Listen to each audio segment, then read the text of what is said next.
Hello everyone, today we will discuss about the function of liver in the metabolism. Liver जो होता है that is the metabolic hub. Mainly लोगों को liver के बारे में बहुत कम इन्फॉर्मेशन पता होती है। हमें ये पता होता है कि लिवर जो है वो बाइल जूस प्रोड्यूस कर रहा है which helps in the digestion of fats. और उसके अलावा आई गेस लोगों को पता होगा लिवर ब्लड फॉर्मेशन में हेल्प करता है, लिवर कुछ वाइटामिन फॉर्मेशन में हेल्प करता है। लेकिन लिवर का बहुत इंपॉर्टेंट रोल होता है in the metabolism of all the nutrients. इसके अलावा there are many function that is performed in liver, but in this part we are only considered about the metabolism. So liver is appropriately called the metabolic hub as it plays a major role in processing and distribution of nutrients. ये nutrients को process करता है और फिर distribute करता है to target organs और tissues based on their needs. It is the first organ to have access to digested nutrients. Digest होने के बाद जब nutrients आ रहे हैं तो सबसे पहला organ जो है जिसमें digest होने के बाद, क्योंकि digestion में जो हमारी maximum digestion है वो कहाँ पे complete हो रही है? स्मॉल इंटेस्टाइन में। स्मॉल इंटेस्टाइन से विलाई के थ्रू जब ये एब्जॉर्प्शन होगी तो पोर्टल सर्कुलेशन से सबसे पहले जो ब्लड है वो जितने भी डाइजेस्टेड न्यूट्रिएंट है उन्हें कहाँ कैरी करके लेके जाता है? लिवर पे, थ्रू पोर्टल सर्कुलेशन और portal vein. It participate extensively in carbohydrate, lipid and amino acid metabolism and has the primary job of maintaining blood glucose level. ठीक है जी, तो अब हम एक एक करके पढ़ेंगे कि कार्बोहाइड्रेट, लिपिड और फिर अमीनो एसिड के मेटाबॉलिज्म में लिवर कैसे हेल्प करता है. So the complete complex dietary carbohydrates are degraded step by step to simple sugar as they move through the digestive tract. जो भी हमने न्यूट्रिएंट में मील में कार्बोहाइड्रेट लिए वो स्टेप बाय स्टेप डिग्रेड होंगे, डाइजेस्ट होंगे as the food moves through the digestive tract. That means the mouth, the buccal cavities, oesophagus, intestine. They are absorb by the intestinal epithelial cells. और after digestion वो intestinal epithelial cells के through वो जो glucose है, जो carbohydrate है, simple carbohydrate है, वो एब्जॉर्ब हो जाएगा from where they pass into the circulation. The hepatocytes, that means the cell of the liver, have glucose transporter two, मतलब कि GLUT2 प्रेजेंट होता है जो कि एक्टिवली, जो कि बहुत एफिशिएंटली ग्लूकोज को एब्जॉर्ब करता है, which efficiently removes most of the glucose from blood such that the concentration of glucose is same both inside hepatocytes and in blood. That means अगर आप यहाँ पे देखो ब्लड के अंदर जो भी ग्लूकोज है वो लिवर के अंदर आ रहा है. कैसे? थ्रू GLUT2 चैनल्स हैं जो ग्लूकोज को ट्रांसपोर्ट कर रहे हैं both ways, from blood to liver, और वेन एवर रिक्वायर्ड लिवर से ग्लूकोज रिलीज होकर ब्लड में जाएगा. Next, glucose is phosphorylated to glucose 6-phosphate by hexokinase 4. Other monosaccharides absorbed from the small intestine are also converted to glucose 6-phosphate. तो यहाँ पे ये जो ग्लूकोज था वो किस में चेंज हो गया? ग्लूकोज 6-phosphate में, and further it undergoes glycolysis. अगर इसके अलावा और मोनोसेक्राइड्स एंटर हो रहे हैं और कार्बोहाइड्रेट्स एंटर हो रहे हैं तो वो भी पहले किस में चेंज होंगे? पहले वो कन्वर्ट होंगे ग्लूकोज 6-phosphate के अंदर, और further they will break down. In the liver, the glucose 6-phosphate can be diverted to multiple pathways, including maintaining blood glucose level. अब ये glucose 6 pathways phosphate जो है ज़रूरी नहीं है. It is not important that it will only undergo glycolysis. It can involve in many cycles, many chemical pathways. The pathway favored is dependent on hormonal or signals that in turn regulate the activity of key allosteric enzyme.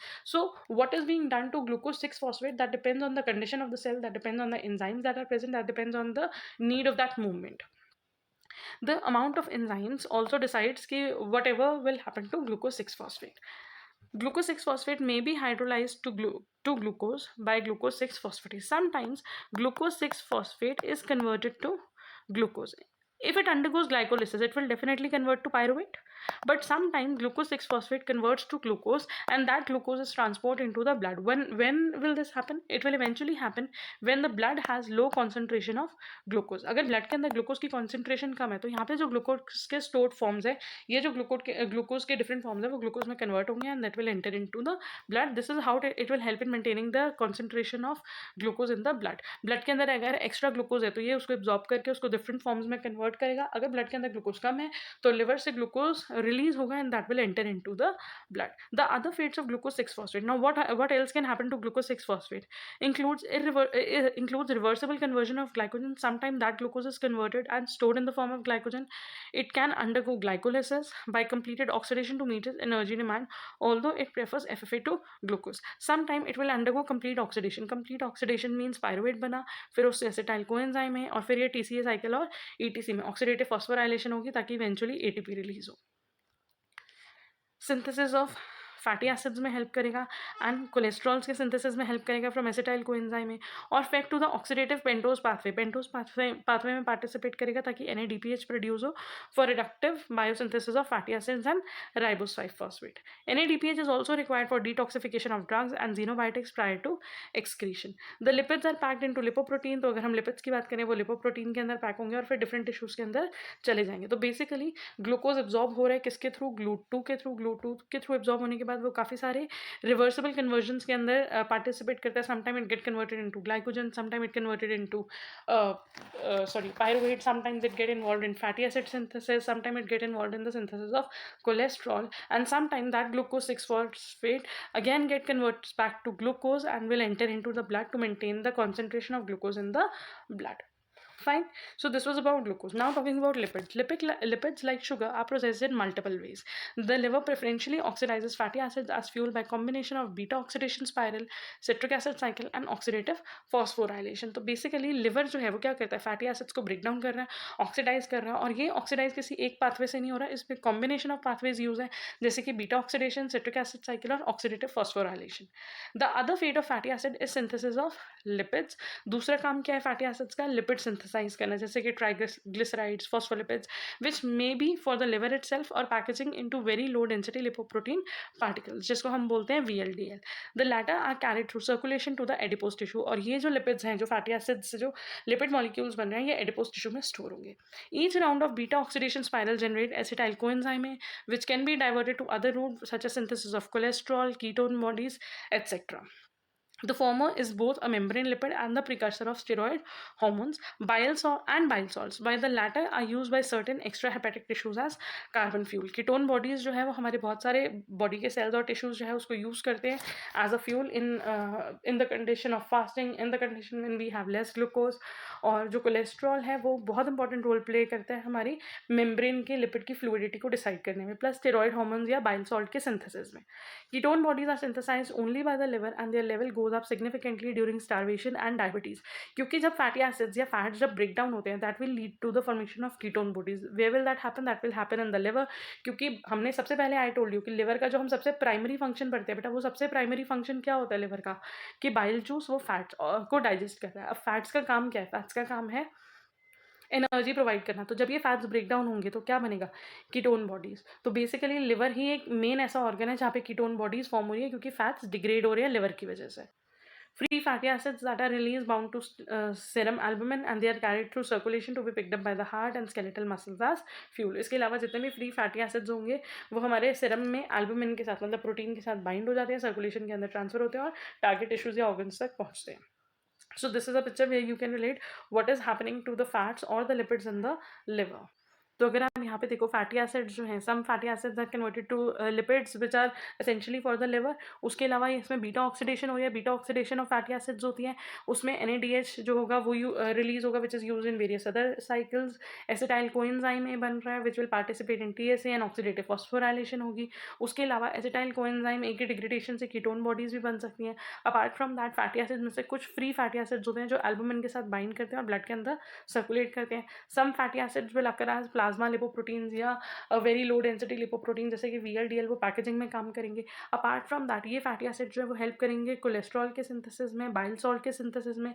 उसके अलावा cholesterol will also help in the synthesis of some steroid hormones which are later release into the blood. तो ये जो fatty acid है ये liver की help से, liver के अंदर कितने सारे फंक्शंस हो रहे हैं, बाइल सॉल्ट की सिंथेसिस, कोलेस्ट्रॉल की सिंथेसिस, एसिटाइल कोएंजाइम ए की सिंथेसिस, लिपोप्रोटीन्स बनना, कीटोन बॉडीज बनना. So all this is happening about the metabolism of lipids in the liver. So the last thing is about the amino acids, क्योंकि हमारे 3 primary nutrients होते हैं, that is carbohydrate, protein and fats. अगर हम बात करें proteins की, protein का बिल्डिंग ब्लॉक क्या है, amino acids. Liver absorb a major fraction of dietary amino acid. It also obtain them from breakdown of tissue protein. बहुत सारे अमीनो एसिड्स लिवर एब्जॉर्ब करता है, उसमें से काफ़ी हम अपने डाइट में जो प्रोटीन लेते हैं उसकी डिग्रेडेशन से आते हैं, और कई बार टिश्यू प्रोटीन्स ब्रेकडाउन होते हैं उससे अमीनो एसिड्स रिलीज होते हैं. These amino acids can enter different metabolic pathways in hepatocytes. Amino acids are building block of protein and all protein turnover at variable rates. So they are continuously use for synthesis of liver proteins and most plasma proteins. अब ये जो proteins जो amino acids बने जो यहाँ पर degradation से मिले या हमें न्यूट्रिएंट जो हमने प्रोटीन खाया उसके डाइजेशन से जो अमीनो एसिड्स से, ये सारे अमीनो एसिड्स कहाँ यूज़ हो रहे हैं? लिवर प्रोटीन्स को सिंथेसाइज करने में यूज़ हो रहे हैं या प्लाज्मा प्रोटीन्स को सिंथेसाइज करने के लिए यूज़ हो रहे हैं। Some amino acids are release in the blood and are picked up by the other tissues for protein synthesis. The carbon skeletal of amino acid may be used for gluconeogenesis, synthesis of fatty acids, ketones, or completely degradation except branched chain amino acid। तो कई जो linear amino acids हैं उनका protein synthesis के अलावा भी gluconeogenesis में काम आता है, फैटी एसिड की सिंथेसिस में, कीटोन बॉडीज की सिंथेसिस में भी काम आते हैं। While the amino nitrogen is separated and detoxified to urea prior to excretion. So basically अब किसी भी साइकिल में भी यूज़ हो रहे हो, चाहे वो किसी कार्बोहाइड्रेट मॉइटी को सिंथेसिस में यूज़ हो रहे हो, फैटी एसिड की सिंथेसिस में यूज़ हो रहे हो या कीटोन की, प्रोटीन या अमीनो एसिड के अंदर मेन अमीनो ग्रुप होते हैं, नाइट्रोजन होता है। तो ये नाइट्रोजन सेपरेट होता है, कन्वर्ट होता है यूरिया में और फिर एक्सक्रीट हो जाता है बॉडी से। तो अगर हम बात करें ओवरऑल की, ग्लूकोज में भी release to maintain blood glucose level and converted to glycogen for future use. Ketone bodies जो होती हैं वो ब्लड में यूज़ हो जाती है या फिर दूसरे टिश्यू से यूज़ हो जाती है। अमीनो एसिड जो है वो यूज़ होते हैं बायोसिंथेटिक प्रिकर्सर्स जो कि न्यूक्लिक एसिड बेसिस, क्योंकि न्यूक्लिक एसिड बेसिस बनाने में भी अमीनो एसिड्स का बहुत बड़ा रोल होता है, porphyrin, पेप्टिड हार्मोन्स, ये सारी चीज़ें बनाने में। So thus we can say that liver plays an important role in detoxification of xenobiotics, storage of nutrients such as iron, vitamin A. Overall, as a processing and distribution center, it helps to minimize fluctuations in key metabolic products, क्योंकि यहाँ पे बहुत सारी cycles जो है वो inter related है। जैसे एक एसिटाइल कोएंजाइम है तो वो बहुत सारे पाथवेज में रिलेट कर रहे हैं। तो अगर एक cycle, it depends on the hormones, it depends on the condition of the cell कि क्या चीज़ सिंथेसाइज करने की, क्या चीज़ कैटाबलाइज करने की ज़रूरत है। According to that the reaction and the turnover will takes place. But yes, from this you can understand कि लिवर जो है वो तीनों चीज़ों में पार्टिसिपेट कर रहे हैं, प्रोटीन्स में भी, कार्बोहाइड्रेट्स में भी एंड फैट्स में भी। So here is a picture जहाँ से आप देख सकते हो कि अमीनो एसिड्स जो हैं वो लिवर के प्रोटीन्स बनाने में हेल्प करते हैं, न्यूक्लियोटाइड, हार्मोन, पोरफायरिन्स, ये सारी चीज़ें बनाने में हेल्प करते हैं। प्लस वो डिग्रेड अगर होते हैं, अगर ग्लूकोनियोजेनेसिस में जाते हैं, मतलब ग्लूकोज अगर बन रहा है तो वहाँ पे अमोनिया रिलीज हो जाएगा और वो यूरिया की फॉर्म में एक्सक्रीट हो जाएगा और फिर glucose can convert into pyruvate and so on. उसके अलावा ग्लूकोज के थ्रू हम फिर फैटी एसिड्स वगैरह भी बना सकते हैं। ये यहाँ पे जो एसिटाइल कोएंजाइम बना वो टीसीए में एंटर करेगा, ऑक्सीडेटिव फॉस्फोराइलेशन होगी तो एटीपी बन सकता है, अगेन वापस ग्लूकोज बन सकता है। तो मतलब कि ग्लूकोज, फैट, सारी चीज़ों को रिलेट कर रहे हैं लिवर में। So with this we are done with this part of the video, that is liver is the metabolic hub. Thank you for watching. Keep starting. All the best.